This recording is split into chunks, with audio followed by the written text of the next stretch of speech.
Alors, nom, Rochette. prénom, Vincent. région. Vallée du Rhône. As-tu un vin préféré en dehors de ta région? Pourquoi? Alors, moi j'aime beaucoup les vins d'Alsace. J'aime beaucoup le Riesling, la fraîcheur, et puis ses côtés très aromatiques. Voilà, l'Alsace. Quel est ton terroir préféré et quel raisin aimerais-tu y mettre? Ah, terroir préféré.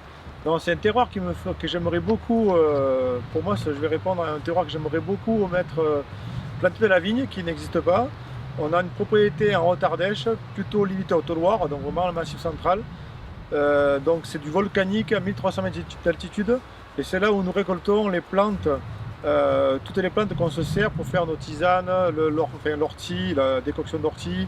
On récolte l'aquilée aussi pour faire la décoction d'aquilée.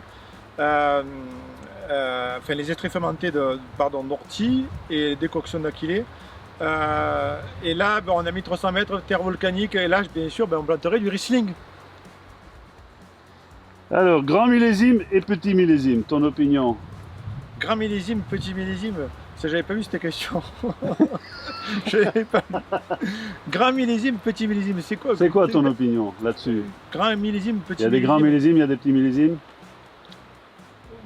Oui, bien évidemment, il y a des grands millésimes, des petits millésimes. Mais après, le travail du vigneron, c'est une richesse d'avoir des millésimes différents. Chaque année, le soleil est différent, chaque année, le vin est différent, chaque année, la pluviométrie est différente. Donc c'est plutôt une richesse pour moi d'avoir des millésimes différents. Et certains sont meilleurs que d'autres. Quel est le meilleur vin que tu aies jamais bu? Non, le vin qui m'a le plus surpris, c'est Château d'Yquem. Château d'Yquem. Château d'Yquem.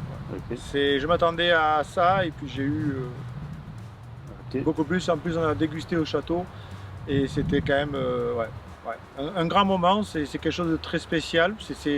C'est à l'opposé de ce que je fais, parce que nous on travaille sur la fraîcheur, la minéralité, voilà. Mais c'est quelque chose de très grand, je reconnais. Les vins nature, question piège. Pour ou contre? Ah oui, pour ou contre.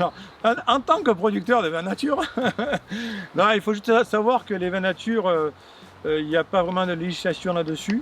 Chacun fait son vin nature à sa façon.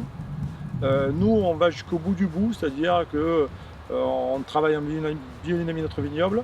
Et bien sûr, dans notre cave, pour notre vin nature, on n'utilise rien. C'est juste du jus de raisin fermenté, mais qui est pur, droit, net, sain. Il ne pétille pas, il ne refermente pas en bouteille. Voilà, donc c'est quelque chose de très pur pour nous. Et on maîtrise bien maintenant cette production, et on en fait régulièrement.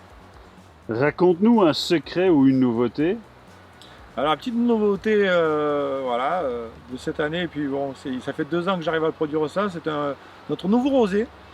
Nouveau rosé où, on va dire, le petit secret, c'est qu'on le vinifie comme un blanc. Voilà. Donc on n'est pas dans les rosés, voilà, on vinifie comme un blanc, on va dire ça. Quelle est la première chose que tu feras après la période du Covid? Aller au restaurant. Là on n'en peut plus, aller au restaurant. Ok, merci.